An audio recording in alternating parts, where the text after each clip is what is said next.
hujan-hujanan untuk memenuhi undangan legenda dunia broadcast Amerika Serikat, legenda dunia radio Amerika Serikat, seseorang bernama Opie. Nanti gue jelasin. Selamat datang di .id Weekly Vlog.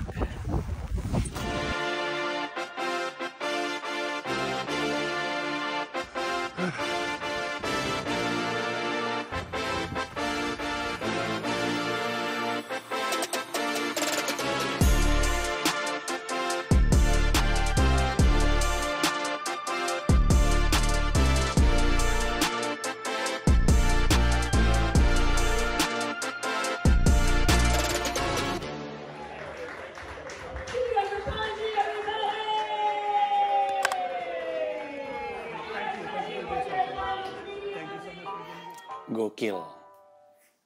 Kaos doang, bro. Mungkin orang berpikir, udah musim panas di New York belum? Di sini kelihatannya udah masuk musim semi, udah masuk spring karena per hari ini suhunya paling tinggi 17. Pas gue lihat ke bawah, selama seminggu ke depan, suhunya sih bakal sweater weather. Paling tinggi 15, paling tinggi 11, paling tinggi 12, paling tinggi 18. Sudah kembali menyenangkan. Tuh. Gokil. Oke, kita seperti biasa bercerita tentang apa yang terjadi di minggu ini. Sebenarnya ketika gue di New York kan tidak terlalu banyak tidak terlalu banyak kegiatan. Apalagi ini adalah minggu di mana gue masih pelan-pelan kembali ke dunia perstand-upan. Minggu berikutnya, episode berikutnya, lo akan mulai ngeliat gue stand up.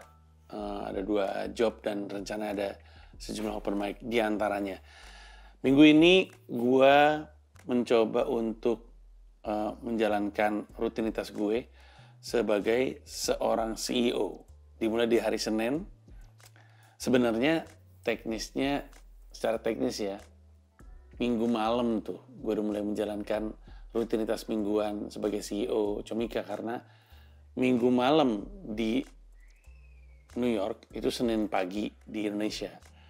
Jadi tadi malam, minggu malam gue meeting, kemudian pagi juga gue meeting. Jadi kalau tadi malam, minggu malam atau Senin pagi waktu Indonesia Barat, gue meeting bersama semua head. Kalau Senin pagi alias Senin malam di Jakarta, gue meeting sama Finance and Operation. Terus hari Selasa pagi gue meeting dengan tim Sales, Licensing and Partnership. Terus di hari Rabu gue meetingnya dengan tim Promo dan tim Comika.id. Terus hari Kamis gue meetingnya sama Physical. Kemudian habis itu meeting sama promotor event. Terus hari Jumat gue kosong. Tapi kosong karena sengaja dikosongin untuk meeting-meeting insidental. Jadi misalkan ada meeting, misalnya ada workshop untuk ngebangun SOP apa, taruhnya di situ. Kalau ada meeting tim ad hoc untuk misalnya campaign sebuah brand, meetingnya di situ. Jadi praktis selama seminggu gue ketemu setiap departemen 2 kali minimal. Pertama pas meeting head sama meeting satuan. Untuk membantu gue bisa menjalankan pekerjaan gue dengan baik. Nah, tapi kemarin di minggu yang kemarin tuh ada satu kegiatan yang spesial. Yaitu gue diundang untuk datang ke Opie's Radio live stream di Gabbard's Beer Culture. Ini adalah kali kedua. Mungkin Adit bisa nemuin waktu gue pertama kali jadi bintang tamu untuk Opie Radio, juga di tempat yang sama, maksudnya di bar yang sama, tapi lokasinya beda. Kalau yang waktu itu lokasinya di atas, jadi pakai salah satu meja, kemudian ada jendela di belakangnya, mungkin lo ingat. Kalau minggu ini agak sedikit beda, nanti gue ceritain. Nah, Opie itu adalah sosok yang legendaris di Amerika Serikat. Gue sadar mungkin di Indonesia sih nggak kedengeran ya, kecuali orang-orang yang bener-bener ngikutin dunia broadcast. Di dunia radio itu ada legenda-legenda yang masih berkarir di dunia radio sampai sekarang. Salah satunya yang mungkin lebih lu kenal adalah Howard Stern. Bahkan Howard Stern ini sampai ada filmnya. Howard Stern ini berkarir kayaknya di tahun 90-an. Kemudian di tahun 2000-an dia di XM series. Di mana dia sekarang? Orang Queens lagi. Iya bener. Orang Queens. Si Howard Stern. Howard Stern ini salah satu legendanya itu adalah waktu zaman radio lagi kenceng-kencengnya, dia pernah bikin perempuan orgasme. Sama dia disuruh duduk di atas speaker, bassnya digedein, treble-nya dikecilin, terus si Howard Stern megang mikrofon, terus dia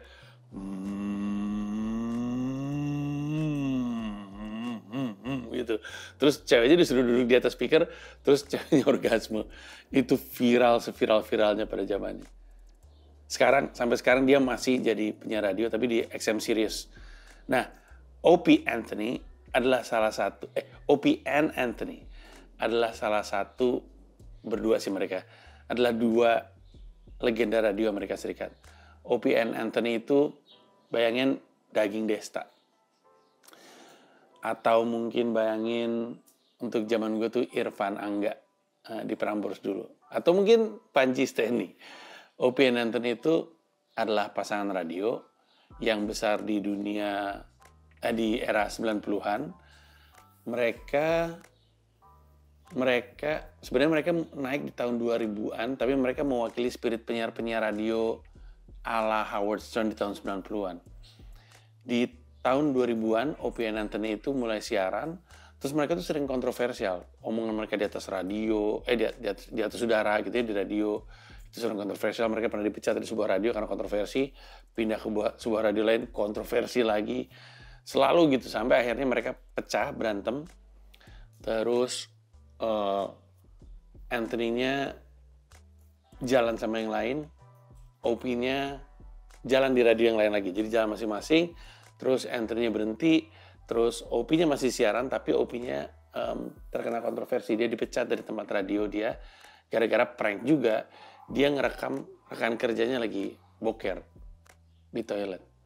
Jadi ini seperti apa ya? Pada zamannya radio itu kalau nggak edgy, nggak kontroversi, nggak jadi omongan orang. Karena lu bisa bayangin radio pada zamannya itu kayak YouTuber zaman sekarang.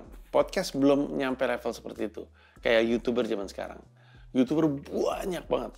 Ya kan, banyak banget. Untuk seorang YouTuber bisa muncul ke atas, apa yang mereka harapin? Viral.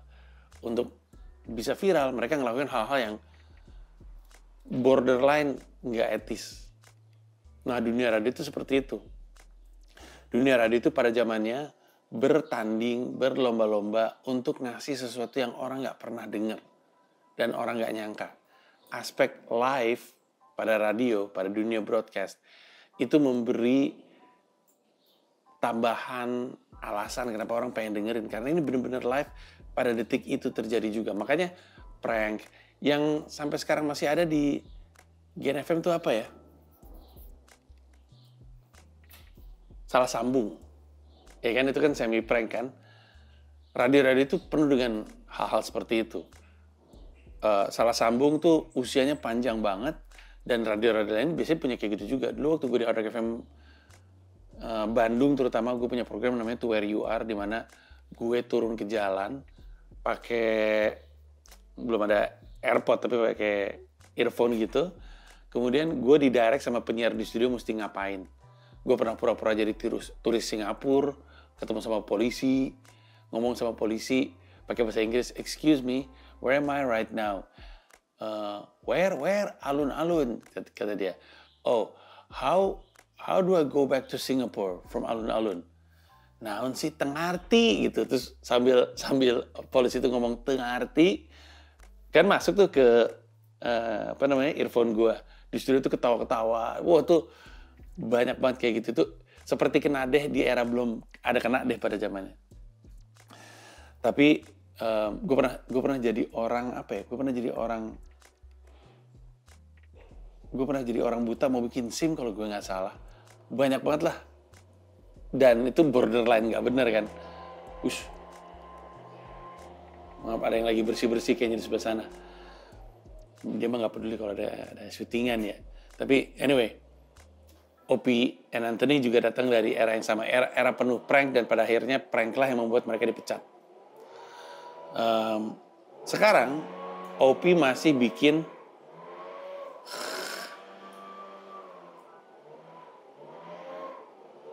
ini masalah kalau gue berhenti, gue nggak tahu tuh sampai berapa lama.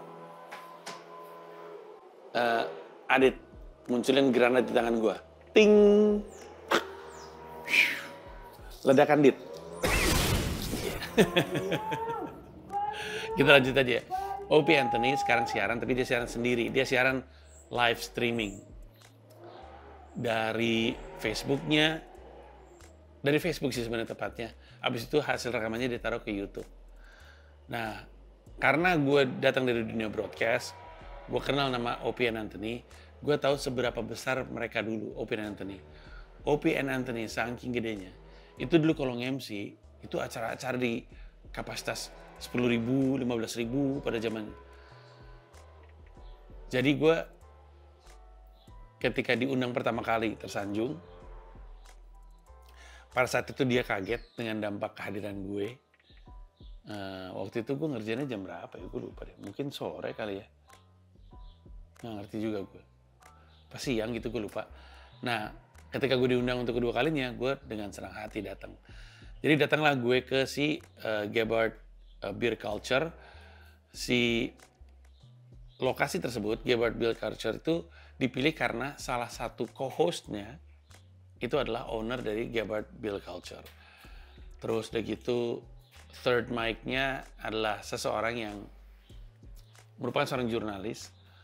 Terus Ron Burman, seorang stand up comedian yang suka open mic bareng sama gue, adalah jadi kayak karakter gilanya, tapi dia juga ikut ngurusin acaranya. Gak tahu gue dibayar atau enggak, tapi dari situ kita bisa lihat kalau orang pernah terkenal, atau kalau ada orang terkenal, semua orang selalu pengen jadi bagian dari orang terkenal tersebut. Walaupun sebenarnya mungkin nggak ada duitnya. Walaupun sebenarnya mungkin dalam konteks Opie udah lewat masanya. Tapi gue datang ke situ. Permasalahannya adalah dia siarannya atau dia ngundang gue untuk datang jam 7. Buka puasa itu saat itu masih jam 5.56 kalau gue nggak salah. Gue lupa. Tapi gue mesti berangkat dari rumah jam 5:04. Jadi gue udah tahu bakal buka di jalan. Jadi gue dibekalin Gamila air sama burger. Terus jalanlah gue udah tahu bakal buka di jalan. Gue pas maghrib lagi di kereta. Kemudian ketika gue dari kereta, jadi gue satu bis 2 kereta. Gue naik bis, naik kereta 7, pindah ke kereta 3. Gue turun dari kereta 7, memutuskan untuk makan dulu. Sebenarnya gue bisa aja makan di atas kereta, tapi sebenarnya aturannya nggak boleh. Sebenarnya aturannya nggak boleh. Banyak sih yang makan di atas kereta, banyak banget, dan bau-bau kan makanannya kan. Tapi gue nggak enak lah. Gue mending turun dulu aja terus makan. Kalau gue tunda, gue takutnya nggak keburu karena gue prediksinya nyampe situ tuh jam 7 kurangan, plus hujan juga. Bingung mau makan di mana, makan di pinggir jalan nggak bisa karena hujan, makan di dalam nggak enak bawa makanan. Akhirnya gue putuskan, gue sempetin keluar dari kereta 7 di stasiun Times Square, makan dulu aja, makan burger. Banyak orang yang masih bertanya, Panji itu udah nggak plant based ya, udah nggak vegan ya? Gue udah berhenti vegan per awal tahun 2024 karena ketemu dokter gizi yang bilang harusnya gue makan ikan karena omega 3 yang gue dapat dari kacang tuh tidak cukup untuk otak gue.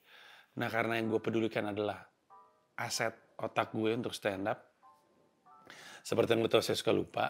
Jadi sama dia disaranin, udah lu makan ikan aja.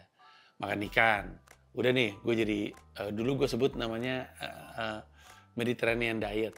Ya, pasti penonton Data The Weekly Vlog pada tahu juga. Terus semakin kesini semakin lari, gue baru sadar bahwa badan gue tuh mengecil tapi lemes. Bukan lemes ya, jadi kurus banget waktu itu.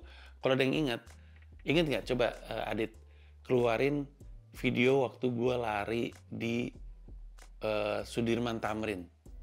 Waktu itu gue nginep di Hotel Indonesia Kempinski, terus gue lari dari Hotel Indonesia sampai Senayan, terus balik lagi hampir 10 kilo gue lari.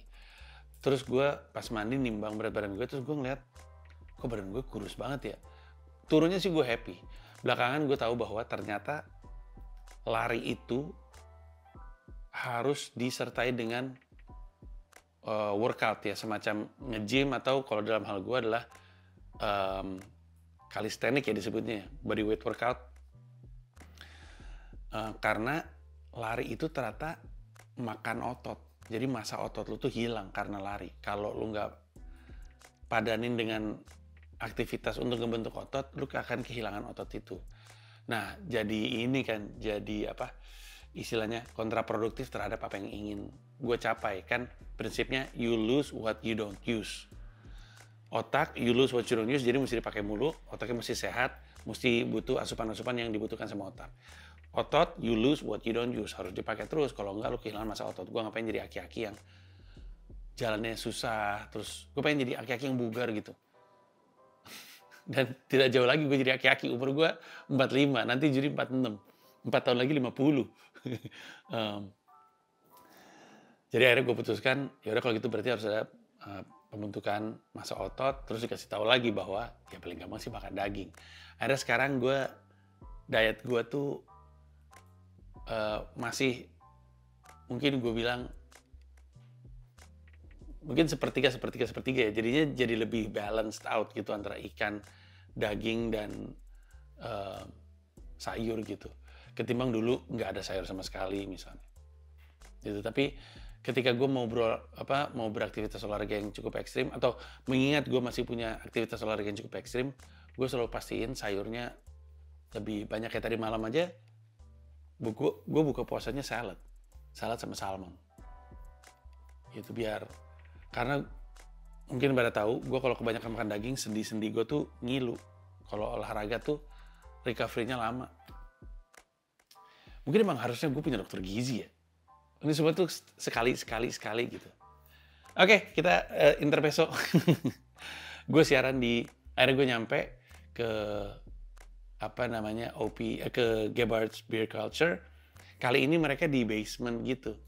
Di basement, area basementnya tuh di setup untuk jadi seperti studio.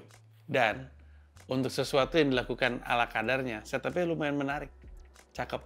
Ada kayak neon sign, lightingnya cukup oke. Udah deh, akhirnya siaran dari situ. Nah, sikapnya OP terhadap gue beda dengan waktu OP pertama kali ngundang gue. Waktu itu dia masih ngeraba ini orang siapa, nanya-nanya nggak jelas. Kali kedua dia riset. Mau ada tamu dari Indonesia, gue pengen riset. Si Panji ini datang dari negara seperti apa. Karena pasca gue meledakkan YouTube-nya dia, OP Radio, dia riset tentang gue. Makanya waktu gue diundang, kalimat pertamanya adalah, gue tuh kagum loh sama orang yang sebenarnya udah jadi terkenal, udah jadi superstar, terus pindah nggak jadi apa-apa gitu. Ini hal-hal yang kita dengar dari begitu banyak orang di Amerika Serikat berulang-ulang, tapi dari sisi stand up comedian-nya. Kali ini dari sisi OP-nya. Terus dia cerita, gue riset soal Indonesia, gue nanya sama ChatGPT, apa hal lucu yang bisa gue jadiin bahan siaran terkait Indonesia. Terus ketemu Kopi Luwak. Jadi kita ngebahas Kopi Luwak. Intinya pengalamannya cukup menyenangkan. OP bilang, gue pengen banget lu rutin balik ke sini. Nanti gue bakal nitip ke Ron mulu nih untuk ngajelek lu sini. Mau nggak? Lu kata gue, dengan senang hati. Gue sih sampai sekarang masih nyari tempat di mana gue bisa mengasah kemampuan gue untuk tektokan dalam bahasa Inggris. Karena semakin terasa kemampuan gue tektokan dalam bahasa Inggris, semakin gue kepake di podcast-podcast Amerika. Semakin gue kepake di talk show di Amerika Serikat, di New York lah utamanya, nggak usah jauh-jauh. Jadi walaupun gak ada duitnya, walaupun gak ada yang nonton live streamnya si Opi ketika ditaruh ke YouTube yang nonton cuman 200, 130, 77, pas ada gue ribuan. Coba nanti setelah lu nonton ini masuk aja ke Opi Radio, terus lu scroll ke bawah atau lu cari Opi Radio Panji, nanti ketemu. Mampir aja situ, drop kolom komentar. Itu hari Rabu. Hari Kamis ya meeting kayak tadi gue bilang. Hari Jumat gue juga ada meeting untuk sebuah brand. Nah, hari Sabtu dan hari Minggu. Hari Sabtu gue memenuhi undangan bukber pertama dalam 3 tahun tinggal di New York. New York itu gue udah di New York ngalamin 3 kali lebaran. Yang pertama, kalau lo masih inget nih, taruh sini Dit. Yang pertama, gimana cara ngebandinginnya? Adit aja yang ngurusin. Yang pertama kalau lo inget, gue hari lebaran tuh pakai hoodie putih, pakai celana kaki gitu kan. Lebaran kedua gue pakai kayak baju gamis gitu, pakai peci. Nah ini akan jadi lebaran ketiga kami di New York karena emang udah 3 tahun kan tinggal di New York. Nah selama 2 Ramadan kemarin gue tuh nggak pernah dapat undangan bukber karena mungkin masih baru, belum banyak teman. Kami aja baru bener-bener sosialisasi sama orang Indonesia kan tahun lalu gitu ya. Kalau lu ingat, rumah ini juga waktu itu jadi perayaan 4th of July. Kenapa? Sebagai orang Indonesia yang harusnya merayakan 11 Agustus, tapi 4th of July itu udah jadi perayaan kultural gitu, bukan cuma perayaan kemerdekaan Amerika Serikat. Waktu itu kan di sini ada perayaan 4th of July, itu ada Joshua Pallet, ada Debbie istrinya, ada Kevin Sanchez. Nah jadi mulai socializing, makanya tahun ini mulai dapat undangan.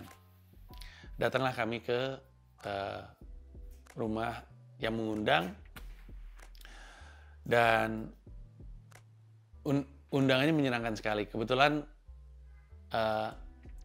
jadi gue sih dapat undangannya dari Teddy. Terus Teddy-nya seneng masak.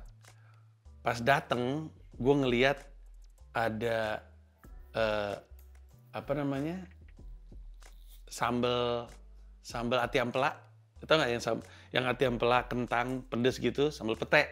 Ada petenya gitu, ada itu.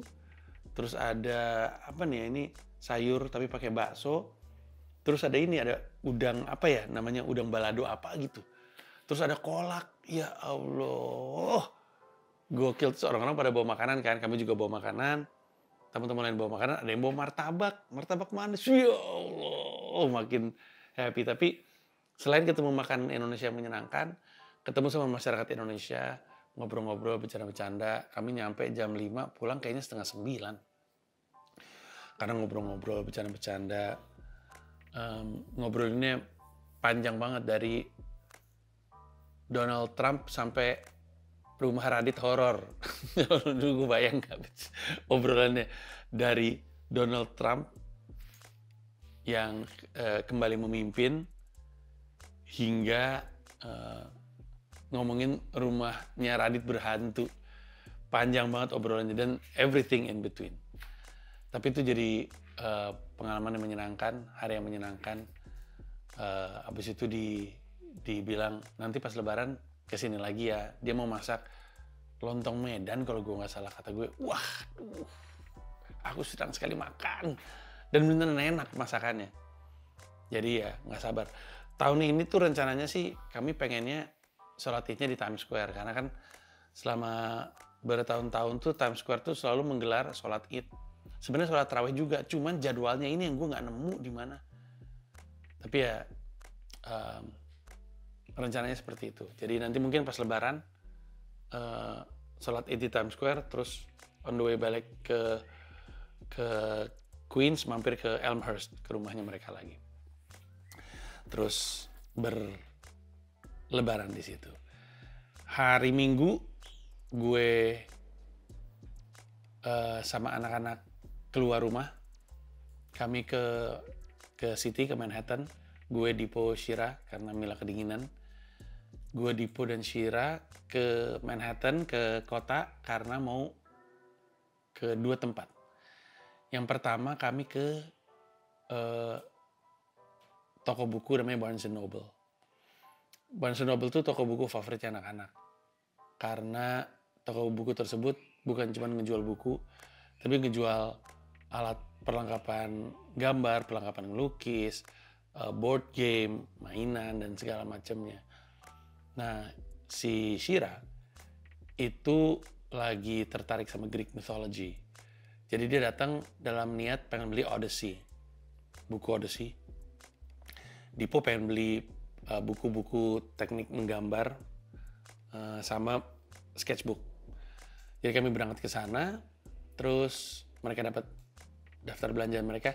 Si Shira pengen beli Odyssey, terus ngeliat buku Iliad beli juga, terus beli buku, mungkin lu tahu ya, judulnya Circe.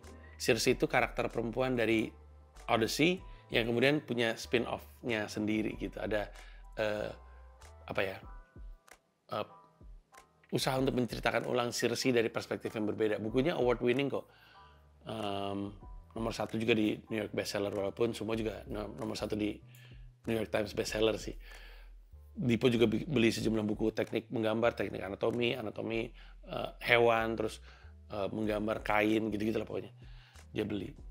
Kelar dari situ, kami ke toko sepatu lari karena Shira cerita bahwa dia lagi suka lari kayak bapaknya. Dia cerita dia suka lari, dia waktu kosong dia pakai untuk lari di sekolah. Dia lari berapa putaran di gymnya, kemudian dia bilang sama gue dia punya pencapaian baru, larinya lebih banyak putarannya. Terus gue bilang, kamu lari pakai sepatu itu yang biasa kamu pakai untuk sekolah. Itu tuh sepatu yang didesain untuk medan berat gitu loh sebenarnya, lebih kayak dibilang sepatu lari iya, tapi lebih sepatu lari outdoor gitu, kayak hiking gitu loh. Jadi mungkin secara cushioning kurang oke. Akhirnya gue ajak, nggak jauh dari Barnes & Noble, cuma 1 blok, itu ada Hoka. Jadi kami mampir ke sana, nyari sepatu untuk Shira, terus udah deh. Dia suka sama desainnya, dia suka rasanya, beli, habis itu pulang. Itulah kegiatan kami selama 1 minggu. Oh, malamnya gue meeting. Minggu malamnya gue meeting, karena di Indonesia Senin pagi. Itulah rutinitas gue di .id Weekly Vlog kali ini. Nggak terlalu banyak yang gila-gila, nggak terlalu banyak drama, tapi menyenangkan. Sempat memenuhi undangan seorang legenda, memenuhi undangan buka puasa bersama, lalu ngajak anak-anak jalan-jalan quality time bersama dengan mereka. Di episode berikutnya, lo akan ngeliat gue open mic di beberapa tempat dan ngisi show di beberapa tempat, 2 tempatnya. Dan kalau semua berjalan dengan lancar, di episode minggu depan, lo akan ketemu dengan Joshua Palet. Itu dulu dari gue, terima kasih banyak. Kita ketemu di episode selanjutnya. Bye-bye. Adit, Api.